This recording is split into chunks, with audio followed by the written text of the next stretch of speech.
দিনবদলের মানুষের খোঁজে আমাদের আজকের গন্তব্য ঢাকার অদূরে নারায়ণগঞ্জ জেলার সোনারগাঁও উপজেলা সদর এবং মেঘনা নদীবক্ষে মায়াদ্বীপ। বাংলার প্রাচীন রাজধানী সোনারগাঁও। এখান থেকে একসময় সারা বাংলার বিকাশ ঘটেছিল।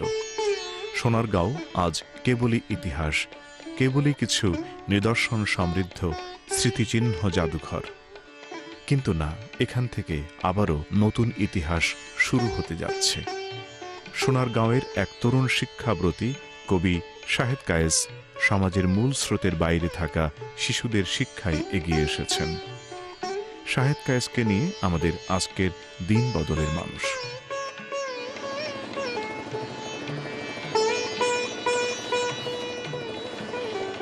প্রমত্তা মেঘনা নদীর চঞ্চল স্রোতধারা থেকে একটি শাখা নদী বেরিয়ে এসে থেমেছে সোনারগাঁওয়ের ভাটিবন্দর এলাকায়। এই শাখা নদীর শান্ত জলে নৌকার উপরে বসতি স্থাপন করেছে বেদে সম্প্রদায়। এই বেদেদের মাটিতে যেন অধিকার নেই, যেন সম্পূর্ণ নাগরিক অধিকারও নেই। এরা ভাসমান। দিনে দিনে এদের ঐতিহ্যবাহী জীবিকাও শেষ হয়ে এসেছে। বেদে শিশুরা ভবিষ্যতে কি করবে? সমাজের মূল স্রোতে আসার জন্য প্রথমেই চাই শিক্ষা, আর সেই শিক্ষার জন্য এগিয়ে এসেছেন শাহেদ কায়েস।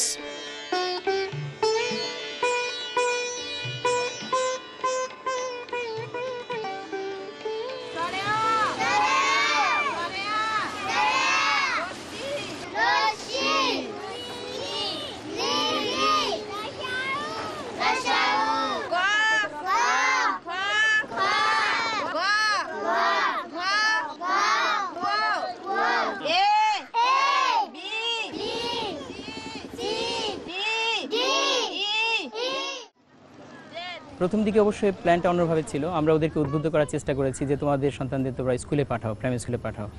ওদের মধ্যে একটা কনসিয়াসনেস ডেভেলপ করার জন্য আমরা চেষ্টা করেছিলাম, কিন্তু সেটাতে খুব ভালো রেজাল্ট আসেনি। পরবর্তীতে আমরা সিদ্ধান্ত নিলাম যে আমরা ওদের বহরে যদি গিয়ে স্কুল স্থাপন করতে পারি তাহলে এটা কেমন হয়। তো আমাদের একটা নৌকার মধ্যে, ওদেরই নৌকার মধ্যে প্রথম আমরা ক্লাস শুরু করি যে তোমাদের বাচ্চাদের তোমাদের নৌকাতে আমরা পড়াবো। তো এরপর আমরা যে রেজাল্টটা পেলাম সেটা মানে খুবই ট্রিমেন্ডাস, যে ওরা চমৎকার রেসপন্স করছিল, যে ওরা অন্য কোথাও যেতে চায়নি। একটা অন্যতম কারণ হচ্ছে যে ওরা বিভিন্ন ধরনের সামাজিক বৈষম্যের শিকার হতো। যারা স্কুলে যেত, প্রাইমারি স্কুলে, তারা একটা সময় পর্যন্ত স্কুলে যাওয়ার পর আর যেত না, ঝরে পড়তো। আর অনেকে স্কুলেই যেত না। তো আমরা তখন যখন ওদের স্কুলে, ওদের মানে বহরেই আমরা স্কুল করলাম, ওদের নৌকাতে স্কুল করলাম, নৌকাতে আমাদের টিচার আসতে থাকলো, তখন আমরা বেশ ভালো একটা রেসপন্স পেলাম। এবং এখন এটা বেশ 16 থেকে 18 জন স্টুডেন্ট আমাদের এই বহরে এখন ক্লাস করছে, এবং ওদের গার্ডিয়ানও আগের চেয়ে অনেক বেশি সচেতন।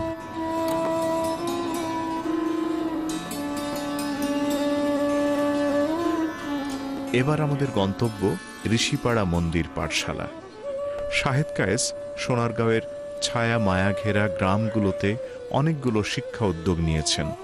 সোনারগাঁও জাদুঘরের কাছেই বাগমোছা গ্রামের ঋষিপাড়া। এখানে গায়ে গা লাগানো ঘরে ঋষি সম্প্রদায়ের বসবাস। এরা পেশায় চর্মকার, জুতো সেলাই আর জুতো তৈরি করা এদের কাজ। এখানে কদিন আগেও শিক্ষার কোনো আলো ছিল না। শাহেদ কায়েস তার সাধ্য অনুযায়ী এখানে ঋষি শিশুদের জন্য গড়ে তুলেছেন ঋষিপাড়া মন্দির পাঠশালা।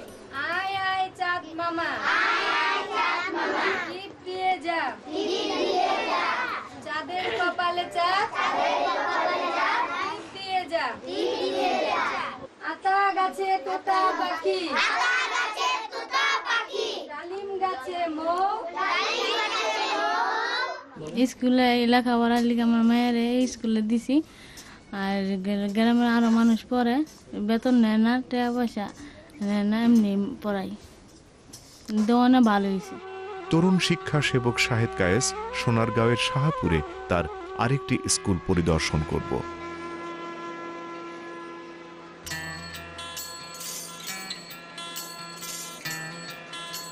এই স্কুলের নাম সুবর্ণগ্রাম ইন্টারন্যাশনাল স্কুল।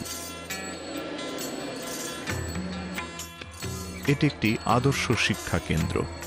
এই স্কুলে অপেক্ষাকৃত সচ্ছল পরিবারের শিশুরা লেখাপড়া করে। এই স্কুল থেকে যে আয় হয় সেই অর্থ শাহেদ কায়েস ব্যয় করেন তার অন্যান্য প্রকল্পে।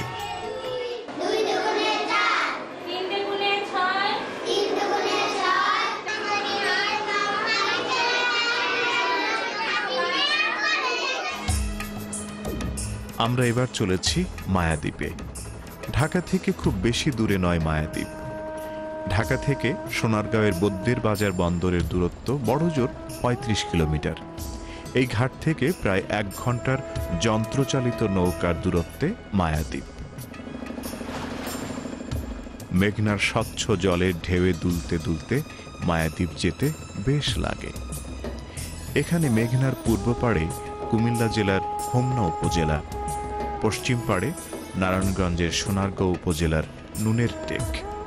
এই নুনের টেকের নতুন নাম মায়াদ্বীপ। মায়াদ্বীপ নামটি রেখেছেন শাহেদ কায়েস। ওই তো মায়াদ্বীপ। প্রায় ১২,০০০ মানুষের বসবাস এই দ্বীপে। দ্বীপে নামার পরপরই মনে হয় এটা যেন কোনো সমুদ্র সৈকত। ছোট ছোট ঢেউ এসে আছড়ে পড়ছে এই বালুকা বেলায়। সারি সারি মাছ ধরার নৌকা আর জেলে পরিবারের পদচারণায় মুখর এই তটরেখা।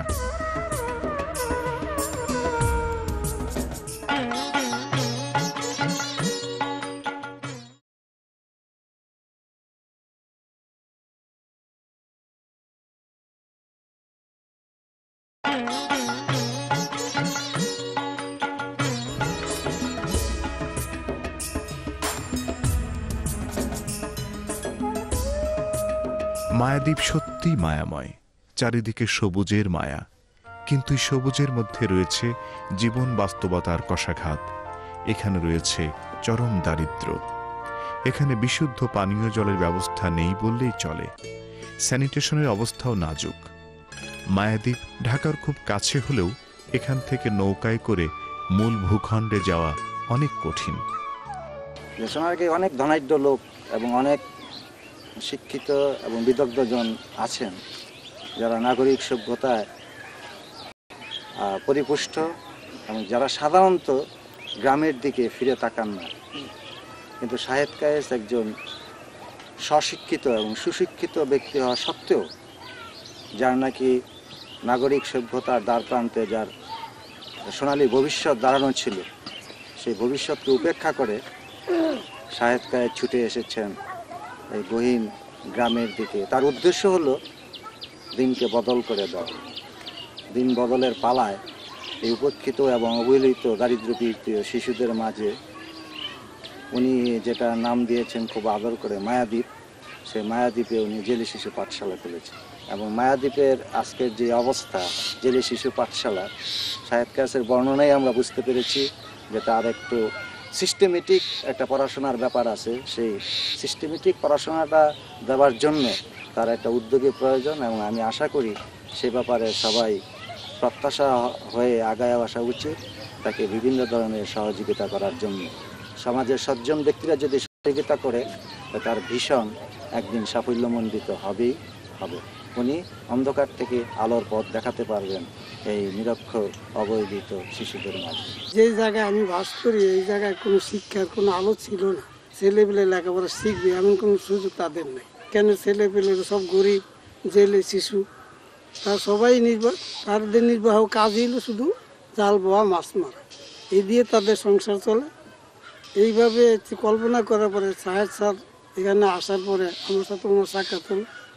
ওনার দেখলো যে এখানে, আমার কাছে জিজ্ঞাসা করলো যে এখানে কিছু করার সম্ভাবনা আছে। তারপরে আমি বললাম যে স্যার দেখেন, আমরা গরিব মানুষ, আমাদের ইচ্ছা আছে যে চেষ্টা করতেছি, দেখি দেশে একটা কিছু ছেলেদের জন্য একটা স্কুল করার মতো শিক্ষার একটা রাস্তা নিয়ে করা যায়। তো ওনার একটা আশ্বাস দেওয়ার পরে আমি ওনারে বললাম যে ঠিক আছে, আপনি যদি আমার সহসাহায্যতা করেন তাহলে আমি ইনশাল্লাহ আমি যতটুকু পারি আমি সাহায্য করব।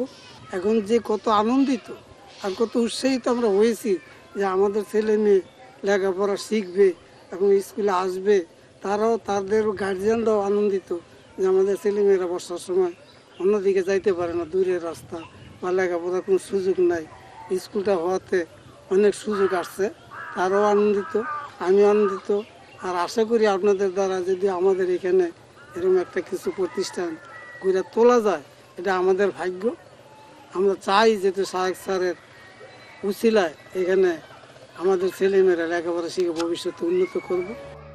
এখানে এই বিচ্ছিন্ন দ্বীপে তেল আনতে যাদের নুন ফুরায় তাদের জীবনে শিক্ষা কদিন আগেও এদের কাছে লেখাপড়া ছিল স্বপ্নের মতো, যেন বিলাসিতা। হঠাৎ করেই এই দ্বীপে বেড়াতে এসেছিলেন শাহেদ কায়েস। এই দ্বীপে বেড়াতে এসেই শাহেদ কায়েস ঠিক করেছিলেন জেলে শিশুদের জন্য অন্তত একটা পাঠশালা স্থাপন করা দরকার।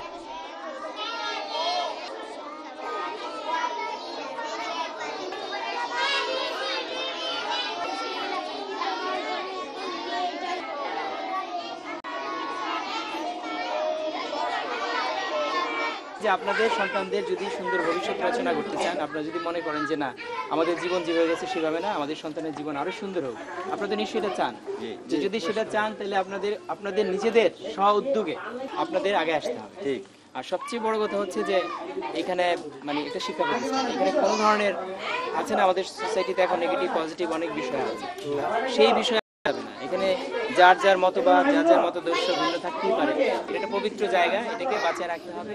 এইখান থেকে ছেলেমেয়েরা অনেক বড় জায়গায় যাবে। মায়াদ্বীপ জেলে শিশু স্কুলের আগে এখানে আর কোনো স্কুল ছিল না। এখানে মায়াদ্বীপ জেলে শিশু স্কুল হওয়ার পর বাচ্চারা এখানে লেখাপড়া করতেছে, ওদের সাথে আমি ওদেরকে পড়াতে পারছি বলে আমার ভালো লাগছে। সরকারি দুলারাম কলেজে লেখাপড়া করতেছি এখনো। এই এলাকা থেকে লেখাপড়া যে কত কষ্টকর তা শুধু আমি জানি। মায়াদ্বীপ জেলে শিশু পাঠশালা হওয়ার পর থেকে আমি নিজ উদ্যোগে যে স্কুলে শিক্ষকতা করতেছি। শাহেদ কায়েস ভাইয়ের সাথে কাজ করে নিজেকে খুব গর্বিত মনে করছি। এই দেশের প্রত্যেকটা জায়গায় যদি কিছু সংখ্যক শাহেদ কায়েস ভাইয়ের মতো একটি উদ্যোগী লোক তৈরি হয়ে যায়, তাহলে আমাদের দেশে শিক্ষার আলো জ্বলবেই জ্বলবে।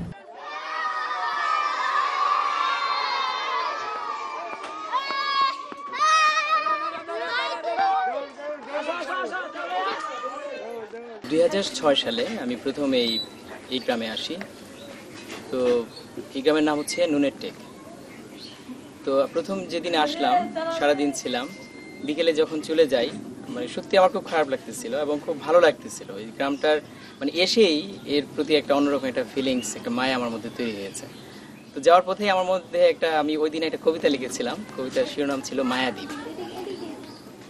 এবং তখন থেকে আমার মনে হচ্ছিল যে আসলে দ্বীপটার অন্যরকম একটা বিষয় আছে এবং একটা ভালো লাগার একটা বিষয় আছে। চারদিকে মেঘনা নদী, মাঝখানে ছোট্ট একটা জায়গা, এবং যেখানে তথাকথিত সভ্যতার কোনো ছোঁয়া লাগেনি,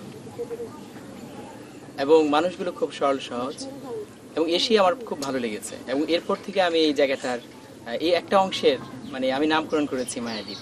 এবং আমি বলতে থাকি মায়াদ্বীপ, এবং আমার বন্ধুরা অনেকেই এবং ইয়াং জেনারেশন অনেকেই এখন এটা খুব মায়াদ্বীপ বলতে পছন্দ করে। এবং 2007 সালে যখন আমরা সিদ্ধান্ত নিলাম যে আমরা সুবর্ণগ্রাম ফাউন্ডেশন থেকে আমরা শিক্ষা নিয়ে কিছু কাজ করব, তখন আমরা 6 মাস এটা নিয়ে আমরা দেখেছি যে সমাজে কোন অংশটা পিছিয়ে আছে এবং কোন কমিউনিটির মধ্যে শিক্ষার আলোটা তেমনভাবে পৌঁছেনি।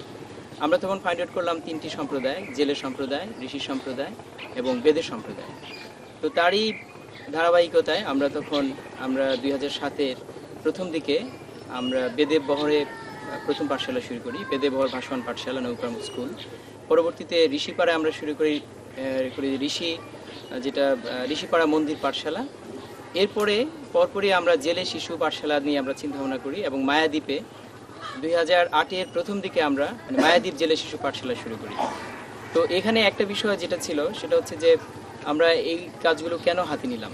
এখানে প্রাইমারি স্কুল ছিল, প্রাইমারি স্কুলের স্টুডেন্টরা যেতে পারে, কিন্তু আমরা একটা জিনিস খুব অবজার্ভ করেছি, দেখেছি যে ওরা আসলে ওদের কমিউনিটির বাইরে গিয়ে পড়াশোনা করতে খুব একটা স্বাচ্ছন্দ্য ফিল করে না, প্লাস ওরা অনেক বেশি বৈষম্যের শিকার হয়। বেদের শিশুদের বেলা যেটা হয়েছে সেটা হচ্ছে যে ওরা যখন স্কুলে যায়, প্রাইমারি স্কুলে যায়, তখন ওদেরকে বিভিন্ন ধরনের ক্রিটিসাইজ করা হয়। মানে এইভাবে বিভিন্ন ধরনের ছোট বাচ্চাদের মধ্যেও বিভিন্ন ধরনের বৈষম্যের শিকার ওরা। যদিও আমরা আমাদের সীমিত সাধ্যের মধ্যে আমরা খুব খুবই সিম্পলভাবে আমরা মানে ক্লাস করাচ্ছি, যেখানে পাটি বিছিয়ে ক্লাস হচ্ছে, যেখানে আমরা সাপোর্ট দিচ্ছি মাত্র একটা স্লেট, একটা পাদশিল্পী বই, কিছু মানে চক। তো এই বিষয়গুলো আসলে সাফিসিয়েন্ট না, কিন্তু আমরা যেটা ভাবছি যে শুরুটা হোক। আমরা স্বপ্ন দেখি আমাদের ছেলেমেয়েরা ভালো জায়গায় যাবে, ইউনিভার্সিটি প্রফেসর হবে, ডাক্তার হবে, সচিব হবেন, ভালো লেখক হবেন, বড় মাপের সাংবাদিক হবেন, এবং যারা দেশ সেবায় নিবেদিত হবেন, দেশকে সুন্দর জায়গায় সুন্দরভাবে নিয়ে যাবেন।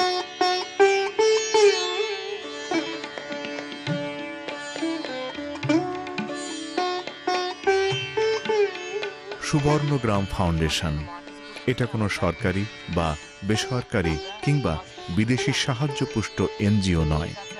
শাহেদ কায়েসের স্বপ্ন আর উদ্যোগের ফসল সুবর্ণগ্রাম ফাউন্ডেশন। শাহেদ কায়েস তার স্বেচ্ছাসেবী কর্মী বাহিনী নিয়ে স্বপ্নের বাংলাদেশ গঠনে বিশেষ ভূমিকা রাখছেন। তরুণ শিক্ষাব্রতী শাহেদ কায়েসকে আন্তরিক অভিনন্দন।